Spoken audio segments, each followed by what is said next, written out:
And I'm so pleased to introduce Marty Richards. Marty is a long-standing, valued member of the Northwest Geriatrics Education Center in those early days of the 1980s, and has been involved with both the Northwest GEC and now the Northwest GWEC. And so you're in for a real treat. Marty has over 50 years of experience as a social worker, a gerontologist, and an educator. Now retired, she was an affiliate assistant professor at UW through the School of Social Work and the Institute on Aging, and she's been in private practice of social work as well. She currently sits on the Washington State Dementia Action Collaborative, and she's the author of Care Sharing, a reciprocal approach to caregiving and care receiving in the complexities of aging, illness, or disability. And we're very lucky to have her to talk with us today about family dynamics and coping with Alzheimer's disease. Welcome, welcome, welcome, Marty. Thank you so much, Barbara. It's just great to be here today from beautiful Port Townsend, where the sun is shining finally after rain and all sorts of things. Today, I want to talk about family dynamics and coping with Alzheimer's disease and other dementias. I have to tell you that suddenly my slides aren't going. Why aren't they going here? There we go. We're going to look at some of the family dynamics, the roles, the rules, and secrets affecting families in living with dementia. Also going to talk about some of the feelings families, and especially look at how they may be different with their feelings and the person living with dementia and coping with dementia and all of the resultant concerns. We're going to look at ways families and the person living with dementia find meaning and purpose in coping with dementias, one of those 4 M's. And we're going to explore some strategies to assist families and persons living with dementia to build on strengths and to best work with the care team. Now, I make some basic assumptions, and I want to start, though, by sharing with you some information I just got last week from the Behavioral Risk Factor Surveillance Survey, or BRFS, as it's called. Some of you may be familiar with this, but they call people in Washington State not quite at random. And recently, the BRFS looks at family caregiving, healthcare issues, all sorts of things. Well, in 2020, they added the cognitive decline module. And in that informational telephone call, they pulled together some material about people and what people were asked about their own experience with memory loss and other things. And what they found was that the percentage of people, this is all just being worked through now, of respondents who said yes, they'd had some memory issues. In 2011, 12% said yes, but by 2020, only 9.3% said yes. And then they asked for those who had answered yes. And this is the thing that I think it's important for us as healthcare providers across Washington State and other states. They asked if they had talked to a provider about the fact that they had memory concerns. And in 2020, 48.4% said yes, they had. But what's most interesting is that 52% of those people who had talked with the provider were women and 42% were men. So we know that there may be some limits of people saying, yes, I have had concerns about memory loss, but may not have talked to their primary care provider or other healthcare people about the fact that they were concerned about some memory issues. So we'll make some I can't get my words out today, more assumptions about the person with their dementia and their families. People who are struggling with dementia and their families are together because dementia is really a family disease. Stigma is felt by the person with dementia and the family. We often hear in our society things about the whole thing of the stigma of having dementia and ageism, but I heard a new word yesterday, dementiasm, where we suddenly, people are seen by the people around them as somehow being different.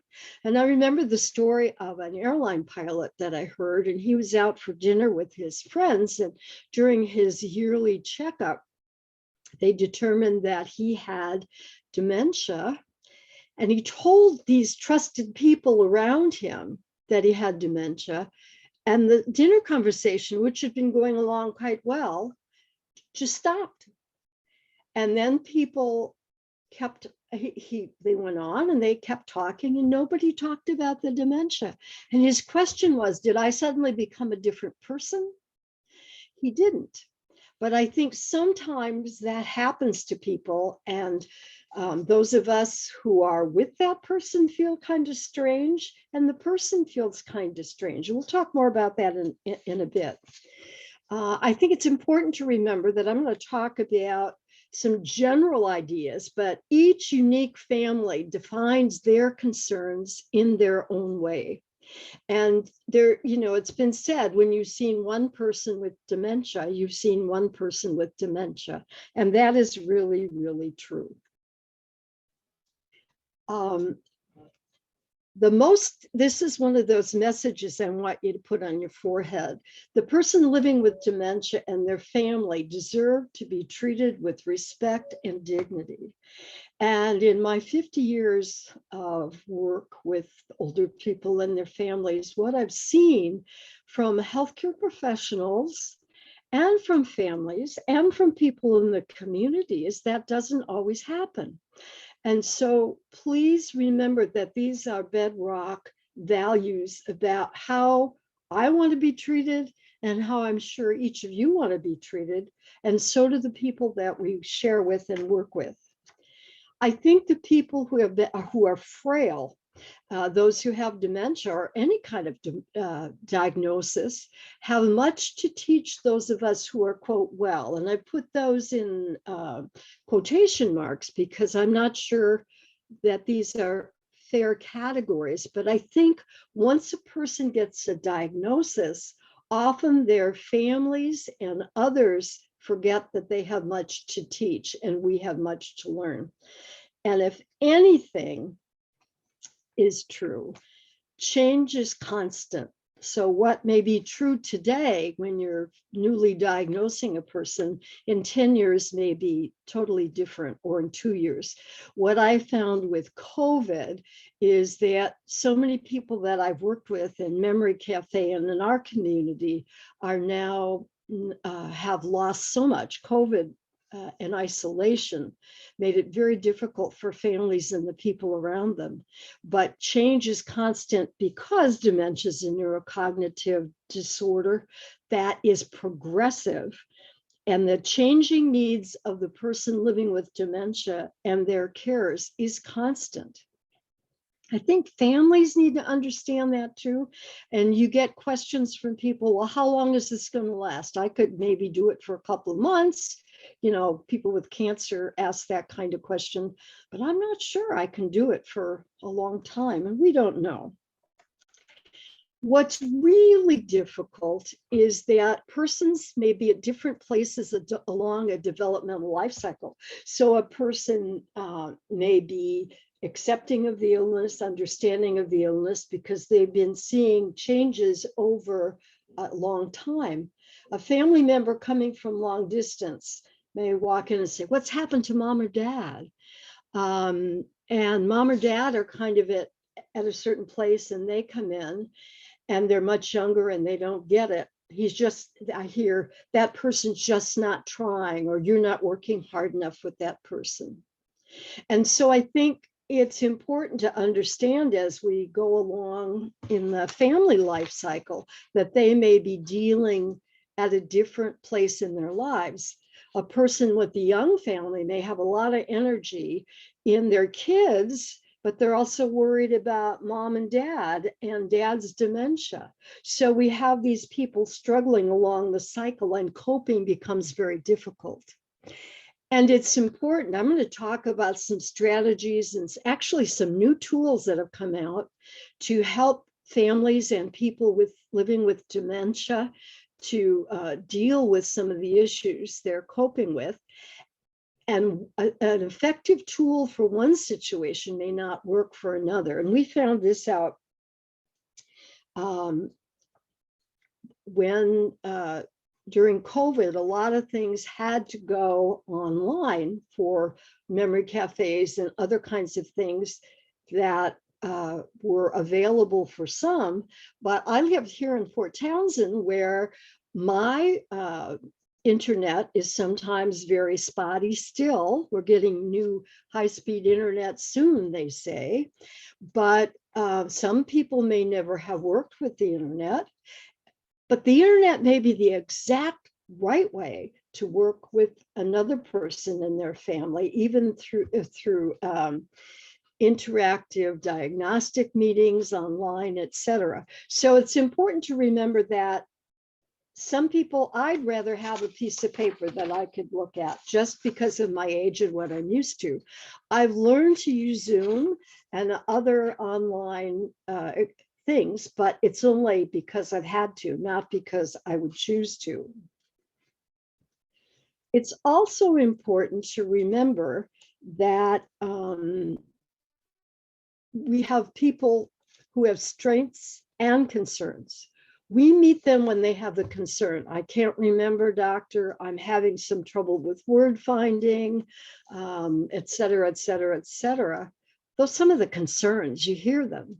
But families also have strengths, and I think we need to help families understand what their strengths are so they can deal with the concerns.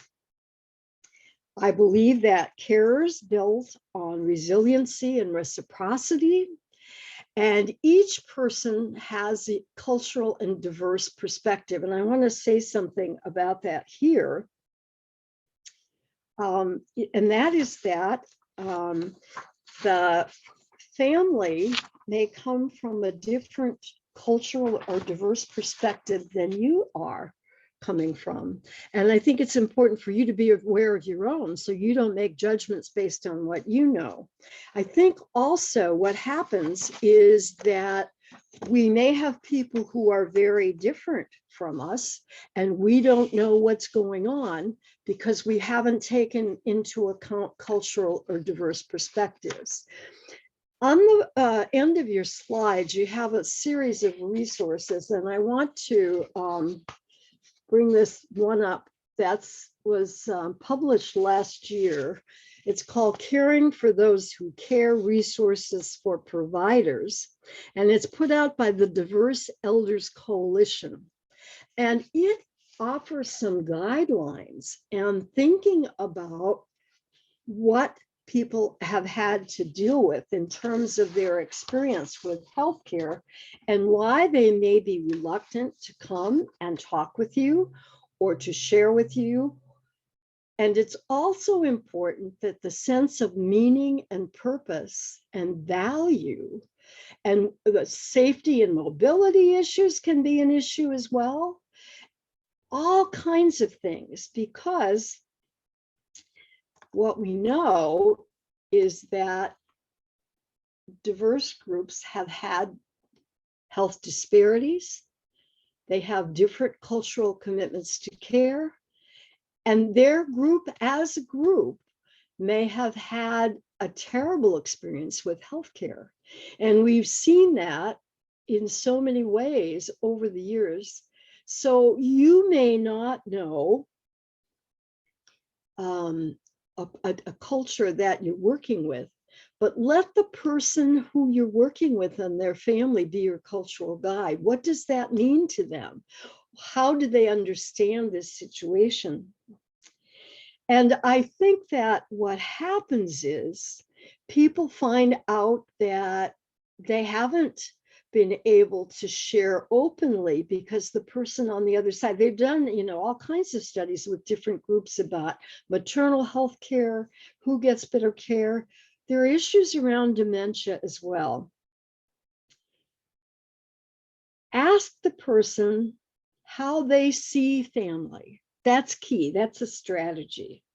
Always keeping in your mind the dignity and respect for that individual who's in front of you and the family around them.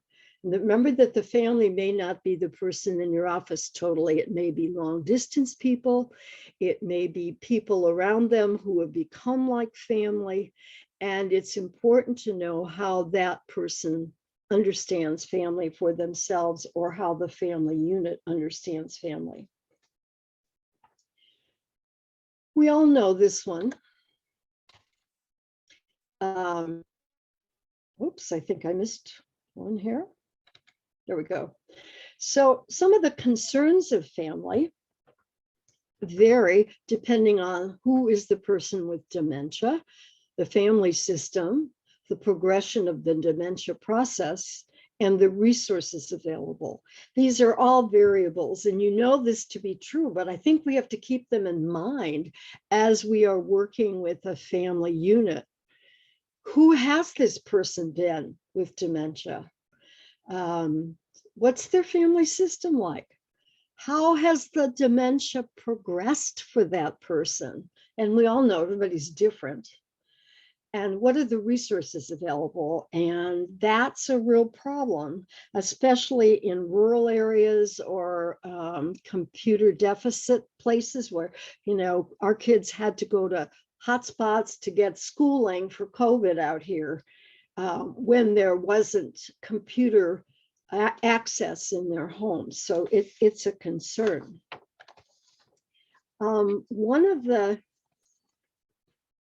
things that I find, and if you don't know this particular resource, I'll hold this up.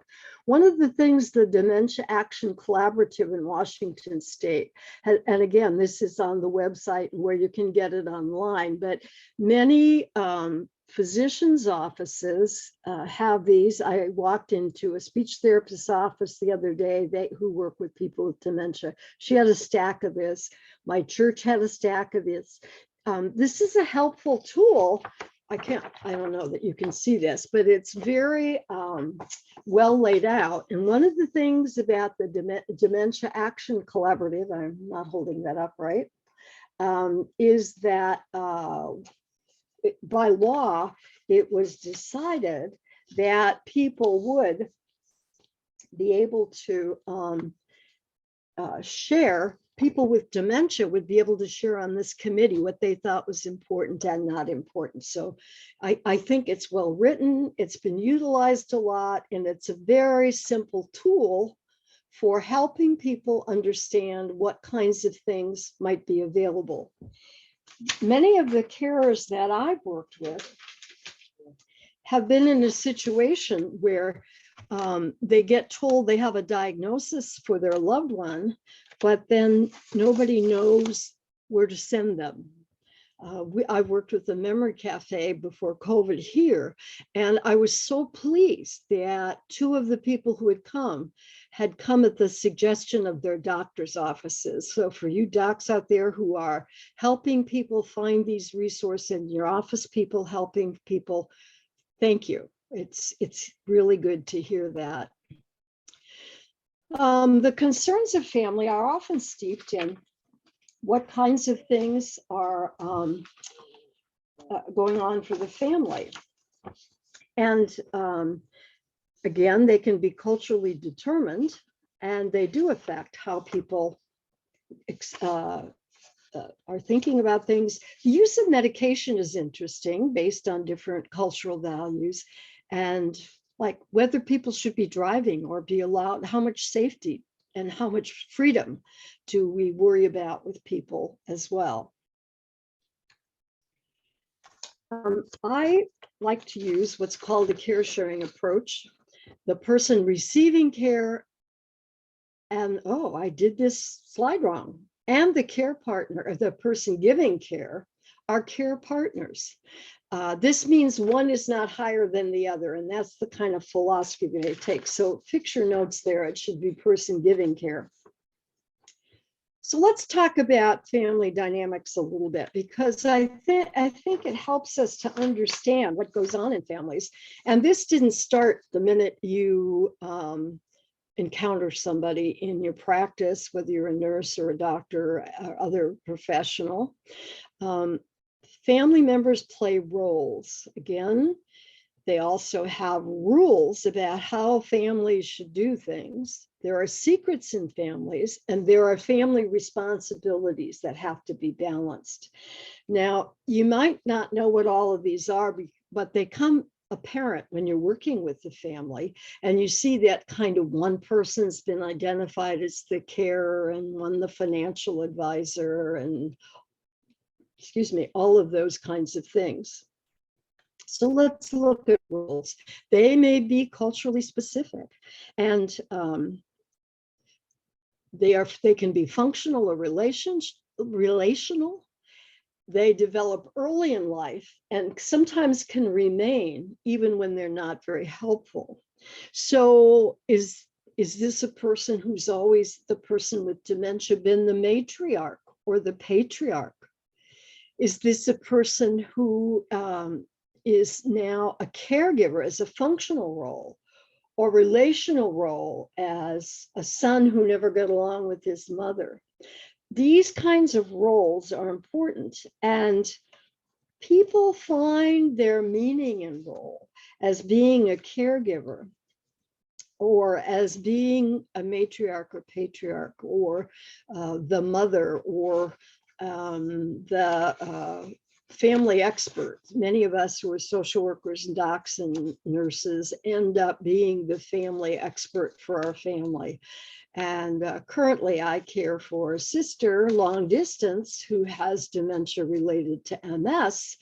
And my family sees me as her carer, and I do. And believe me, in this time of COVID, it's been very difficult. The roles may predict how a person living with dementia fits in. We want to keep that respect and dignity. What I find is naming some of the roles can assist families. Sometimes I have them list, well, this person is the caregiver, and this person is the person who shops, and this person pays the bills. And I have them put next to that the names. And when they're all the same name, if there's more than one person in the family, are there others that could help? Are there people who could be paid to help? Is there somebody who could cut the lawn or go shopping? Many times there are people in communities of faith or volunteers or care managers who could help with some of this. But people often struggle with asking. I know this, I have trouble asking, but people need to not have one person taking on all the roles. They can be shared. So again, another thing to put across your forehead to remember, maintaining the role of family member for the person is key. Maintaining the role of grandma or grandpa. I see so many beautiful interactions because the baby or the young kid doesn't necessarily judge the person for what they've lost, but what they still retain. And I think if we can get that message across to a harried carer, a wife, a husband, a daughter, that, you know, the children often can get through when we don't do so well. And, you know, I think it's kind of magical in a way, and it doesn't always work. But I have watched people with dementia just light up when they see young children. It makes a difference in how they experience their world, the world that they live in. Another part of dynamics has to do with rules. Again, these govern how families operate. They're deeply rooted in religion, culture, and societal values. Things like, my parents cared for me, I care for them, or till death do us part. Or one that I grew up with in my Polish family in Chicago was the oldest daughter should care for the family. So I moved to Washington State from Chicago, and I ended up being a long distance care for my aunts and my mom. And there was something wrong with that with my family, because my aunt took her sister who had dementia, and I wasn't back there all the time to care for her. So these kind of rules get in the way about who's supposed to do what. But I find myself now with my sister, I'm playing the same role my aunt played with her sister. It was very kind of one of those aha moments to me a few months ago to realize that that's what's happening. Sometimes reframing them or thinking of them in a different way can be helpful. Too fast. No, I got that right. So the other part of this is, which may limit a family from being able to be all that they could be in the carer role, are some of the family secrets. Your family may have them. My family has them. Some have been hidden for years. Old secrets, and I think of things like alcoholism and mental illness may not be today's secrets. But shame may exist around these secrets, and it may impair a person from being able to care as much as we think maybe they should, and we shouldn't be shooting anybody. But some of those kinds of things like mental illness or infidelity or alcoholism, mental illness, imprisonment of a family member, you name it, all kinds of secrets exist. And sometimes, there's family rivalry and you don't know where the family rivalry began, and you find out it started 50 years ago, and nobody's forgiven anybody, and they've gotten on all these times and all these years. And that may come bubbling up at the time when somebody gets sick or somebody's dealing with dementia or other problems.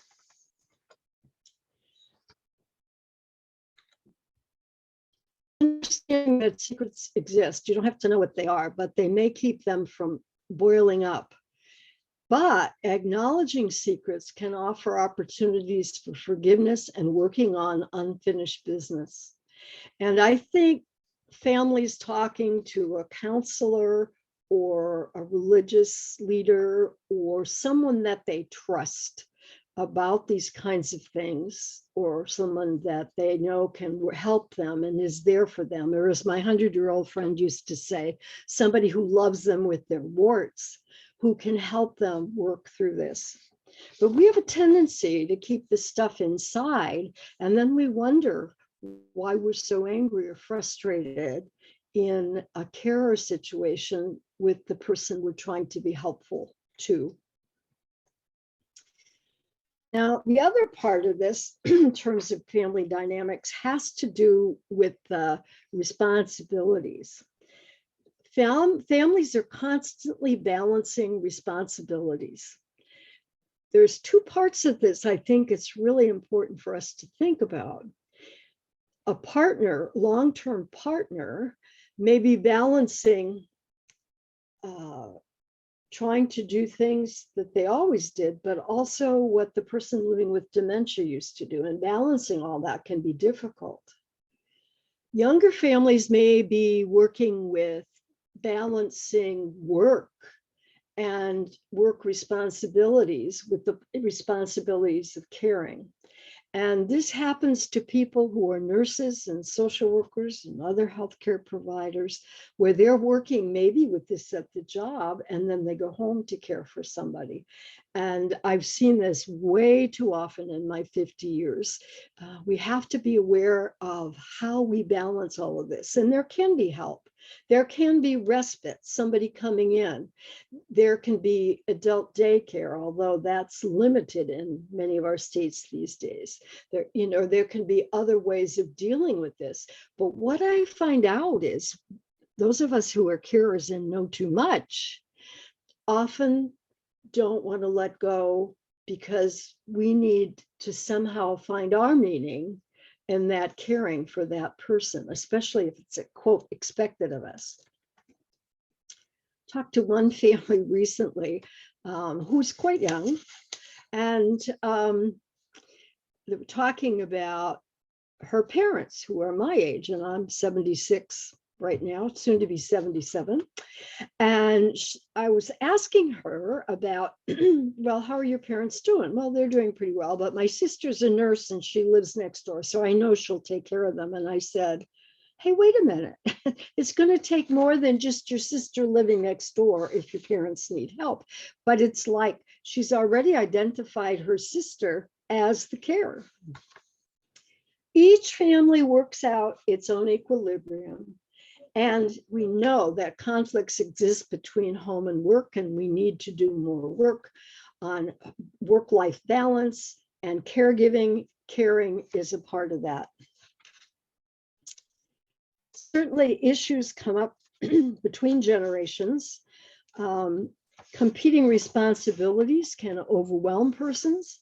I know that sometimes people are just so exhausted by work, and then they come back and they try to care for somebody with little or no help, and they end up, and you all know this, often getting sick, and then what they didn't want was somebody else caring for their loved one happens anyway. So benefits exist in aiding families to evaluate and make choices. Now, it may not be the perfect choice, but it may be the best of the worst choices for them. I think that's a hard concept for some families to understand. And what I know is that there is no perfect answer to all of this. People need to do a balancing act. But they need to know too that their own health is important, and especially the older couples that I work with who are in their 70s and 80s, who used to be those people out there when I first started working, we're still calling dementia senility, are now my peers. And I see the pain of them not asking for respite, for someone to be there with them, for someone to just, give them a hug once in a while. So we also know that the feelings exist for the person with dementia and their family. And what I know is that some people with dementia don't want to share that they're feeling sad or they're feeling angry because they don't want to hurt their loved ones. Sometimes the caregivers are feeling those things and don't talk it out with themselves or others.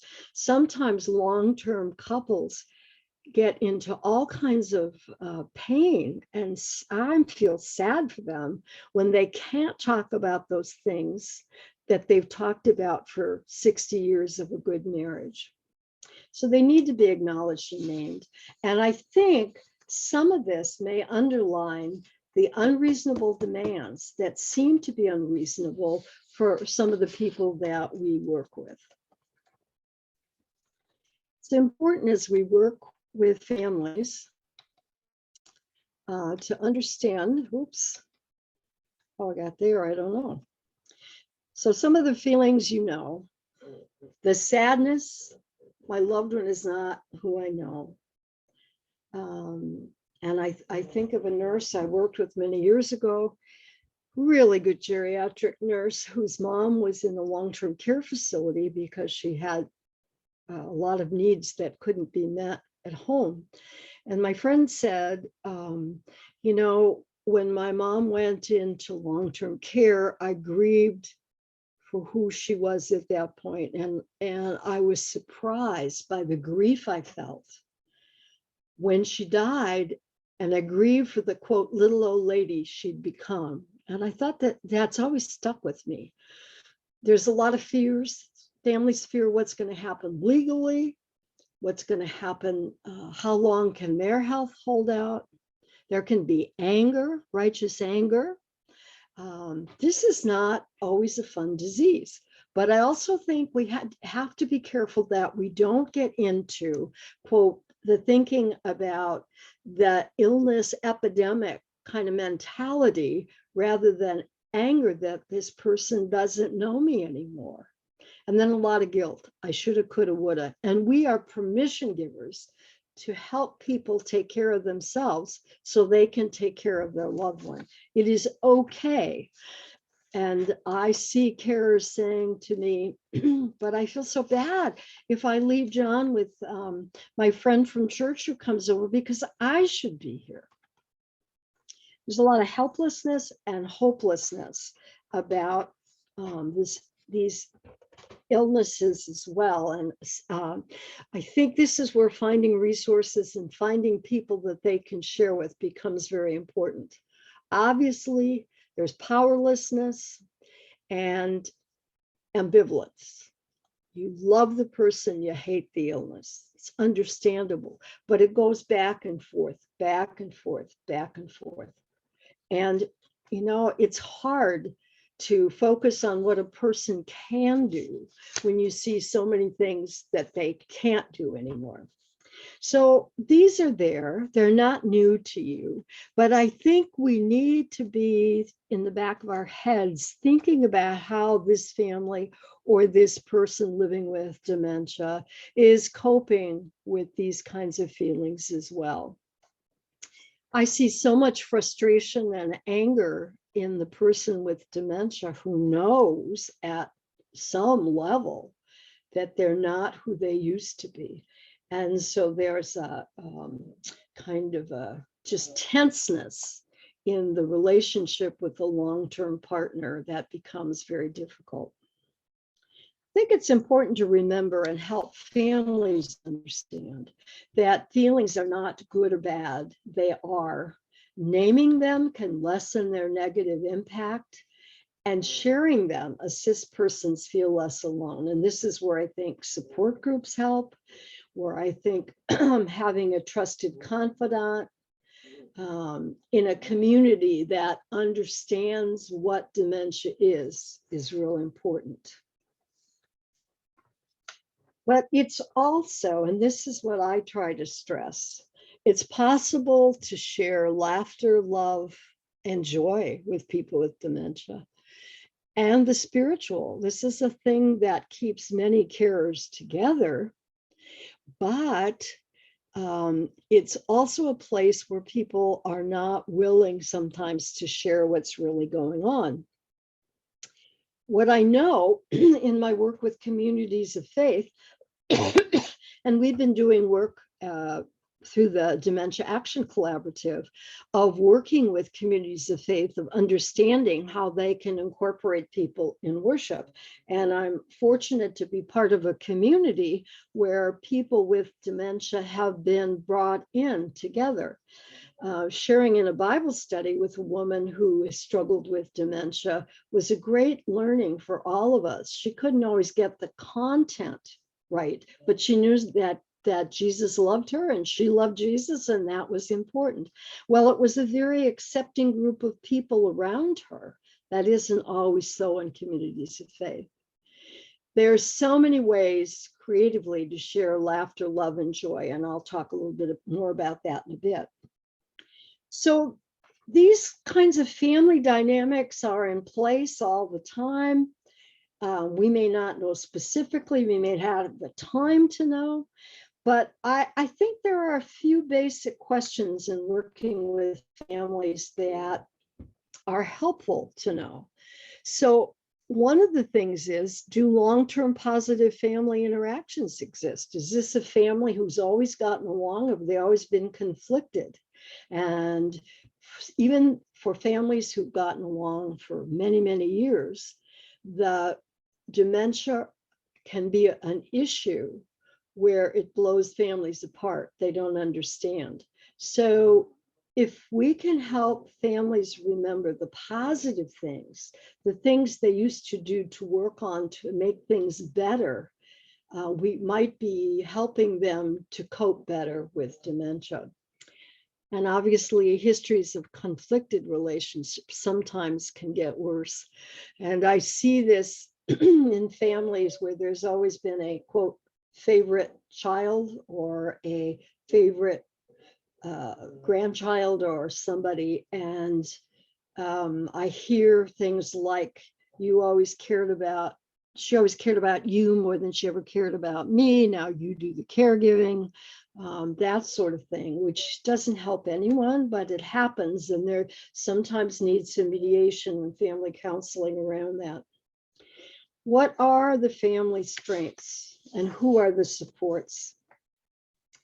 And you know, what I think that family strengths are things like sense of humor and a willingness to get along. I have a friend now who's dying of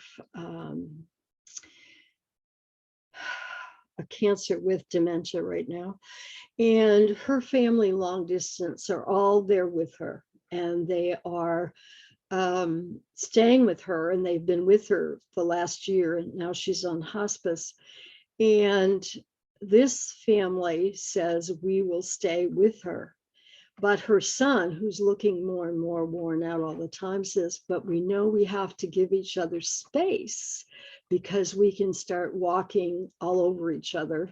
And there's too many cooks in the kitchen sometimes. And I think, you know, we have to work with those people who are struggling with this kind of issue to to remind them to take care of themselves. And this family's worked it out pretty well, I think. And their mom was well prepared to take this journey on. And it is a journey for them.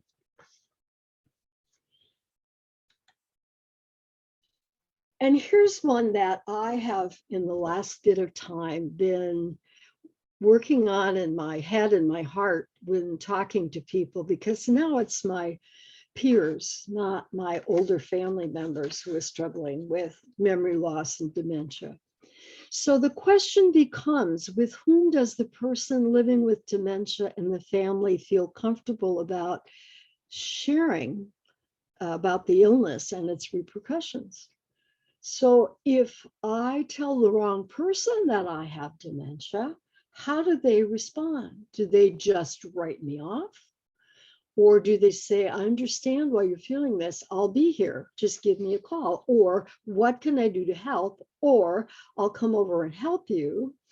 But I used to think that was easier said than done. And now watching my peers, these are my friends. These are the people in my community of faith and my community, my age. What do we share? How do we share? How are people going to respond? People, I remember when I had a daughter born early on, preemie, who didn't look like she was going to make it. And some of my family pulled away from me. And I thought, what's wrong? These people have always been there for me. And what my aunt said later was, I was afraid she was going to die and I didn't know how to deal with it. And I think there's some of that same kind of stuff that goes on with, well, do I see Marty like she was yesterday? Or do I go and try to remember her as she was as a teacher at the U?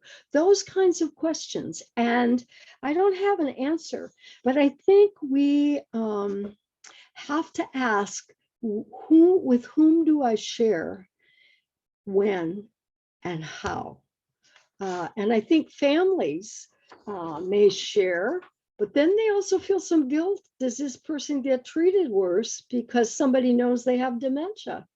But then I hear people in, like, for example, communities of faith, pastors and priests saying, I never knew Johnny was going through that. He never told me his wife was struggling. So we get caught in this kind of ethical dilemma about this. And I guess that one of the things that's happened for me recently, I've really started to think about that in a different way than I did was I was in my 50s.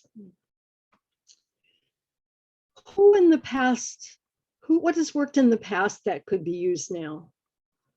What new skills could they learn? How could we teach them? And what is the best way to offer assistance? I think this is where if a person is tech savvy and they get their information online and you can communicate online, that's great. Somebody else may need to hear it. Somebody else may need to read it. So you need to know the best way to offer assistance for this person living with dementia and their family. And this leads to ethical dilemmas that, they revolve around the quality of life. And what to tell, who to tell, the diagnosis or the functional concerns. So for example, if somebody's a wanderer, letting somebody know that they could wander when they don't know that is helpful. These kinds of things. And I think quality of life has many meanings. Each person has a unique definition. It's important to know how a person living with dementia and their family perceive this. And that's what we really want. Not focusing on what the person can't do, although we have to make provisions for that. Safety in the kitchen, not driving, etc. But at the same time, we have to let people be people. Tom Kitwood, the psychologist, talked about personhood. What is personhood for a person? People still are persons first. Then they are their diagnosis, no matter if it's cancer, dementia, whatever.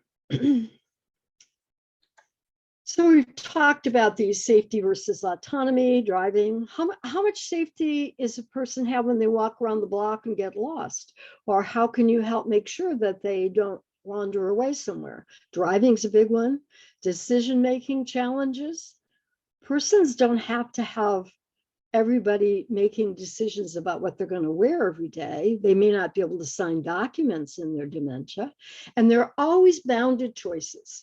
There's a choice, I'd really like to live alone in my own home. Maybe not the best choice, but a choice might be to live in my own home with help from people coming in to provide respite or people coming in to provide some of the caregiving that the caregiver or the carer can't do anymore. So I think there are some goals for helping families cope. I think sometimes when people are first diagnosed, it's a crisis mentality. You have to think about legal issues. You have to think about financial issues. You have to think about, how am I going to do this? But I think we can help them go to a comforting presence when they understand that with some help, they can do this. With help from healthcare providers and others around them going through the same thing. Small steps can move from stigma and stagnation to well-being.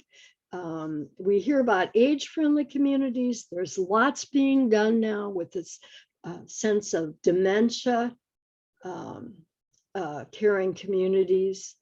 And if our bankers and our postmen and our pastors and others in the community were dementia friendly, how much that could help someone to be more independent in their own way, despite living with the struggles of dementia, understanding what this means, helping in a kind way. And there's a lot going on with that. And pretty soon, I think, we're going to be at the point where people are going to have to figure out that people with dementia are people living in their community, and we can assist them by just being a comforting presence. There's a lot going on with that, and I'm excited about that. Whoops. We have to understand that the entire family is the unit of service, and that the person living with dementia has an important family role. So let's look at some of the strategies that we might use to help families better care, better cope, better be there, however the family is defined. We can utilize the gifts of all ages to keep the family functioning. And I've heard last week about a new blog for grandkids who were trying to help others who had grandparents to understand what was going on with their loved ones. Excuse me, just a moment. And it's called Gentle Generations. It's a podcast. And I thought, you know, they came up with this on their own. They were saying there must be other grandkids who are struggling. And this is a hopeful thing because this involves the whole family in a positive way. We can assist people in negotiation for the barriers to service provision. And I'll tell you, that's difficult. Some of you may live in more rural areas than me. We can always get to Seattle in an hour and a half. Some of you can't get to a big center. But maybe if a resource doesn't exist, we can help our communities build those resources. Another strategy is to build on the internal resources of the family. We always talk about outside resources, what's out there. But these are some that I found really help with families, my own and others, when we get into difficult situations, having a sense of humor.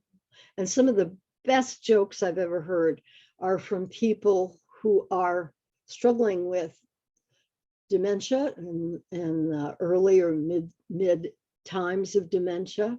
Faith, boy, people remember hymns and prayers and all of that when they've forgotten a whole lot else. Good communication. If I have I'm the oldest of 8 kids, so I can tell you about communication in the family. Not always good, not always bad, but if a family has good communication or communication where people talk to each other without judging or making judging comments, that really helps. And true grit. Because I grew up in the Midwest, there's this kind of sense of I can do it, I can do it, I can do it. And I've done a lot of work with Finnish older adults, and they talk about sisu, and some of you may know about sisu as well. And you know, it's that sense of we can do it. Helps. They may need help in understanding how to do it, but they totally believe that they can. We can teach limit setting. That's hard. We cannot be, any of us, all things to all people. That's a hard lesson. And I've had to learn it. Maybe many of you have too. We can model effective communication when someone comes in to see us with dementia. I think it's real important that when their family is there, that we don't talk to the family instead of the person living with dementia. When we need to talk to the family, we can show by our response to the person living with dementia what's good communication. Can't tell you how many times I've been with an older person who was struggling with dementia, where a healthcare professional, and we all are guilty of this sometimes, asked a person coming with that person the answer to a question that they very well could have answered. At the same time, we want to know the family's perspective as well. So there's a balance in that. But I think to honor and respect that person living with dementia, we can show others around them how to talk effectively. And one thing that I've learned over the years is that it's important to stress contingency planning, the what ifs, not to worry about them all the time, but you don't leave legal planning to the latter stages of this illness process and then decide you're going to do something. There are things like durable powers of attorney that need to get looked at and talked about. Marty, it's Barb here. You asked me to let you know when it's 5 o'clock. Thank you. So we need to build on community to support families. This is a toughie right now in this age of COVID, but knowing that there are other people struggling, knowing that you're not alone, this is key. And that's key to keeping realistic hope with the family and keeping hope alive in yourself. We make intentional use of spiritual support. If somebody's had a connection to a community, a religious community, faith group, whatever, help that faith group or help them to teach their faith group about what's going on. It makes a difference. Offer realistic support. One of the things I tell families is, it's okay to ask for support.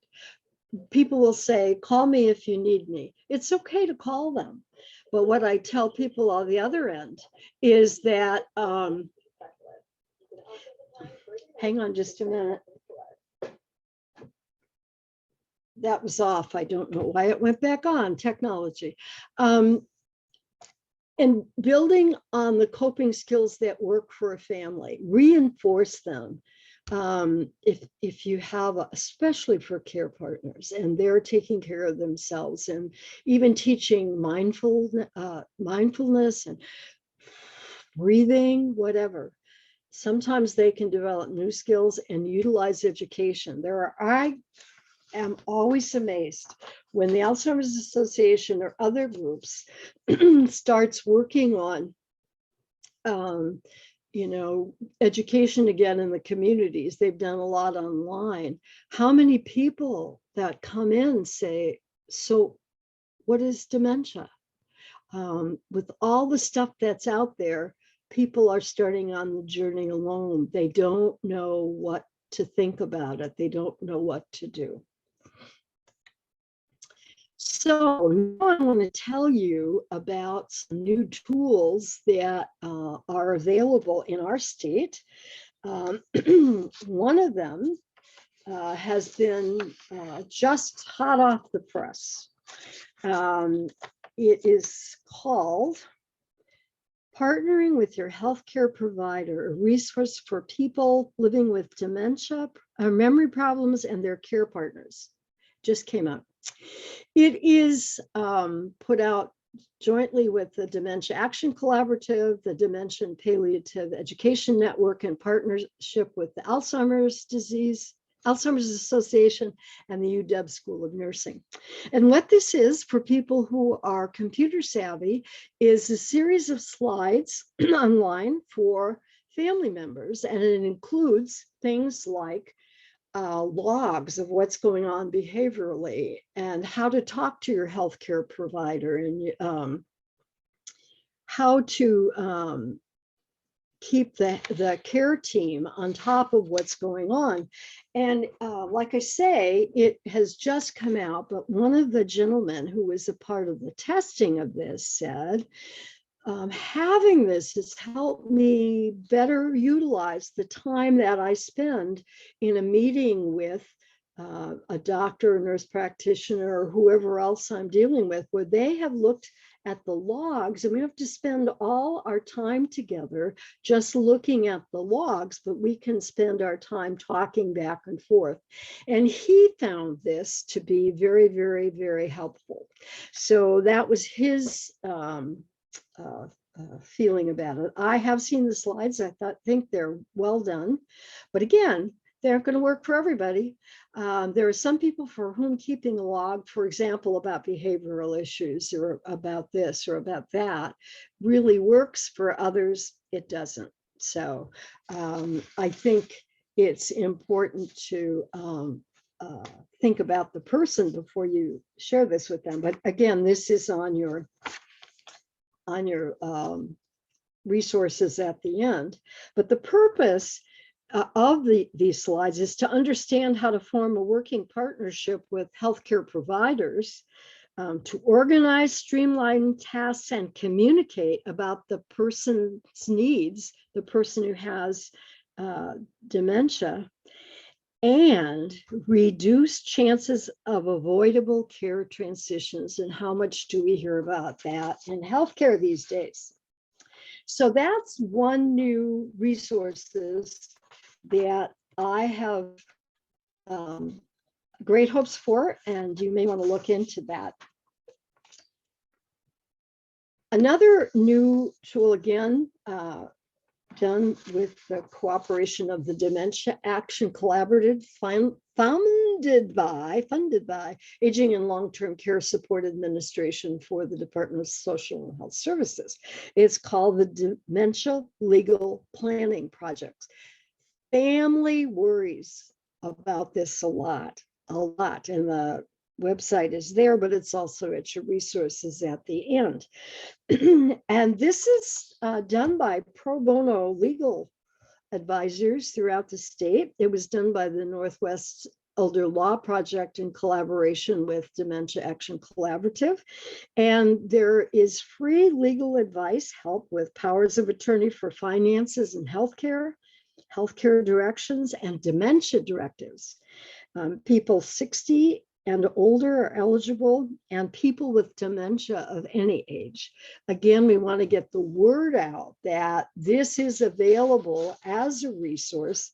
Again, there is stuff online to help people. And, I think just handing it to someone the first day doesn't help. You have to think about timing with this, but these can be really, really helpful when people have questions. I want to end my part of this here by saying there are so many creative ways to share, to build on what the person with dementia still can do. And there's so many projects, and you'll find them on your creative resources part of your slides. Music. I have been using music for my whole life with people with dementia before people were using music, and writing group poetry with them. And there's a lot of that going on now.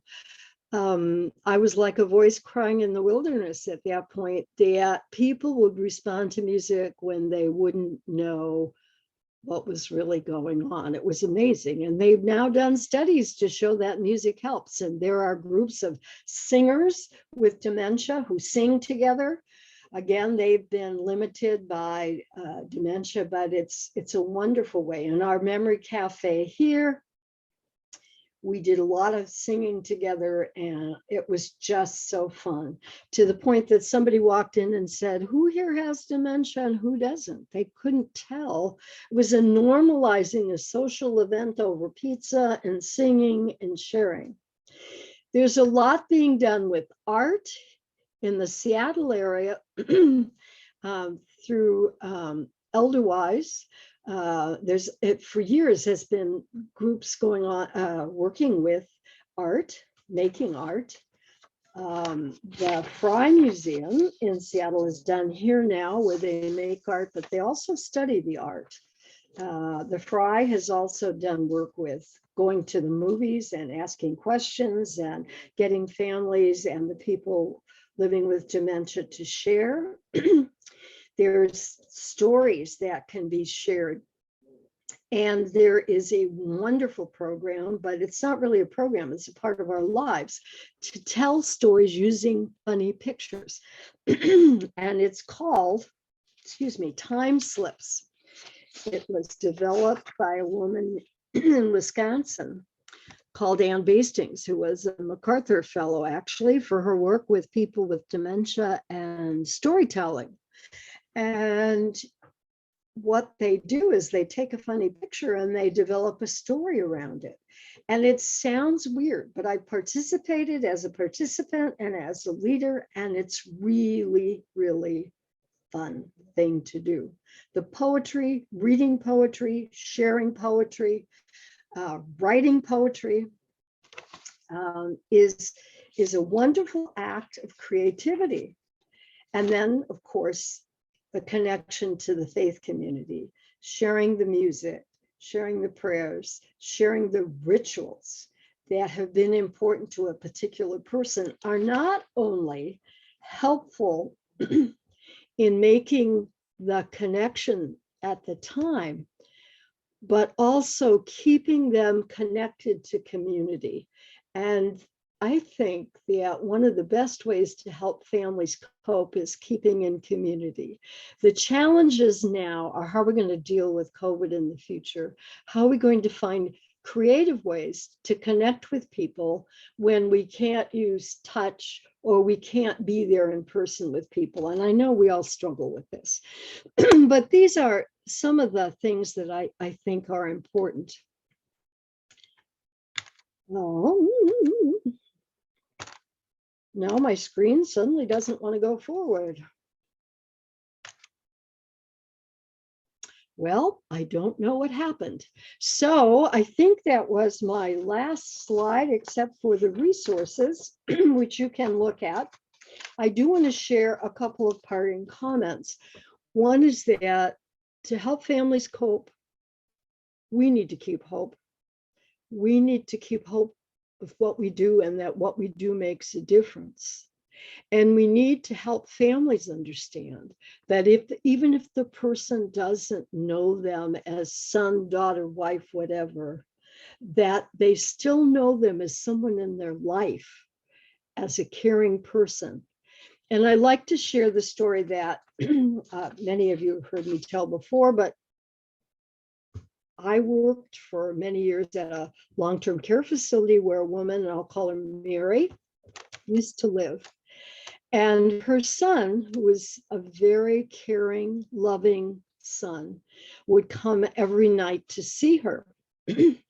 And they would often go to McDonald's because she was able to do finger food, even though she didn't handle a knife and fork too well. And they came back. And I said to her, Mary, who was that? I'm not sure I would have phrased it that way now, but she said, I don't know, but he was a kind man. And I think all of us, whatever our role in healthcare or as a family member or as community supporter, even if people don't know us, if they sense that we are a kind person, that's what gets through for the person living with dementia, and therefore for all the people around them. And I think that keeps hope as well.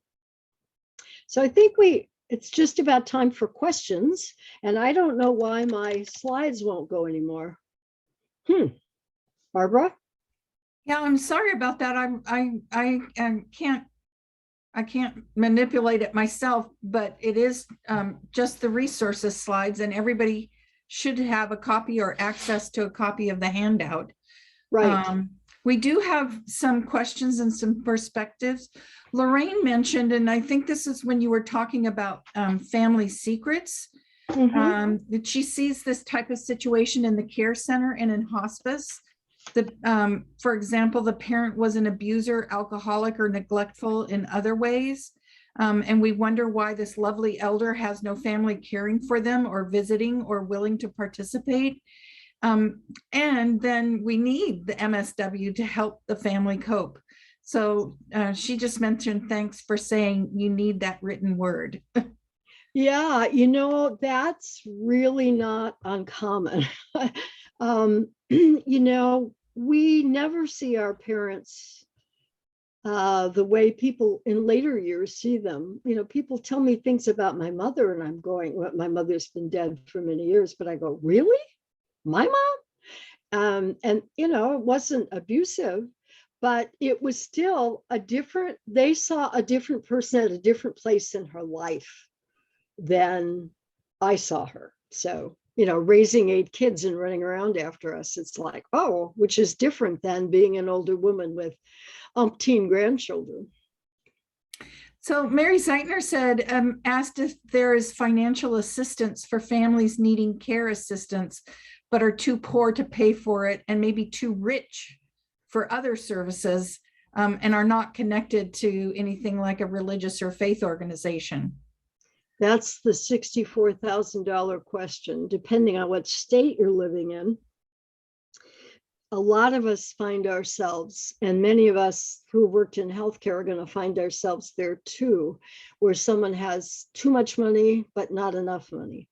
And the only thing I can suggest is you go through the AAA, not American Automobile Association, but the area agencies on aging in your area to ask what's possible. Now, there are in some states some waiver programs that get around that, but I know way too many people who are caught between a rock and a hard place, and I don't have a good answer.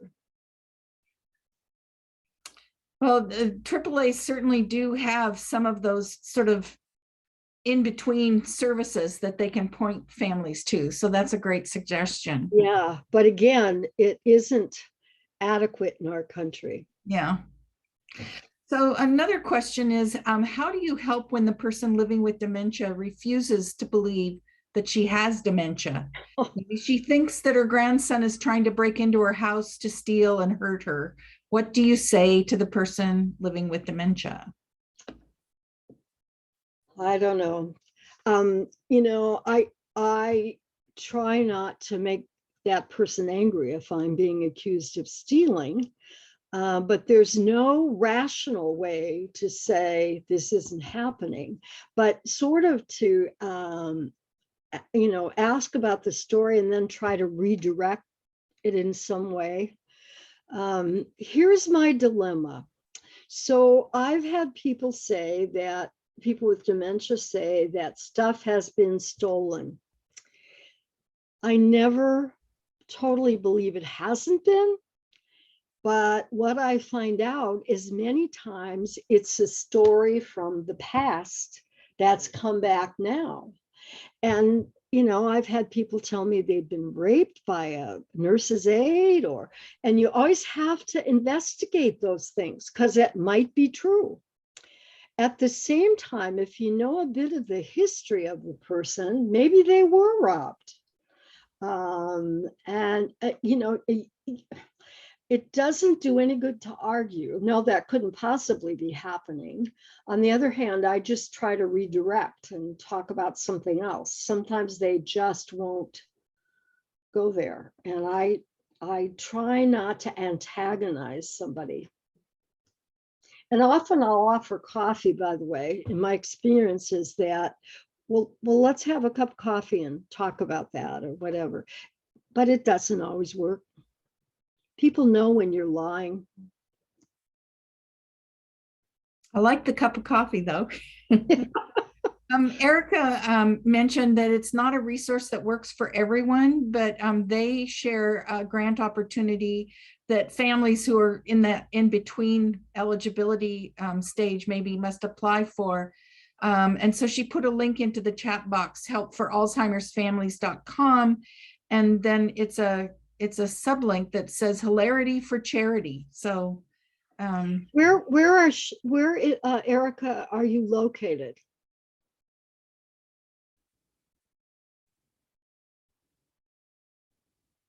She said Seattle. Oh, okay. I didn't know about that. Hilarity for charity. Okay. I'll send you the link, Marty, if you can't see it. I can't. Yeah. Any other questions, folks? Well, this was just such a great presentation. It really pulls us back to some of what's really going on for families, as well as the person living with dementia. I just can't tell you how much I appreciate that perspective. So you have the information about the evaluation survey, as well as where to link to the handout or the recording once it gets posted. Marty, there's things going into the chat box to thank you, an excellent presentation. I'll also send that information to you. Everyone, I will see you next Tuesday, and have a very nice week and weekend. And Marty, I sure wish we could touch base in person sometime. I do. I wish that too, but it's called the COVID time. It certainly is. And it's especially tough when we're in separate sides of the country right now. Right. All right. See you next week, everyone. Bye-bye. Thank you all.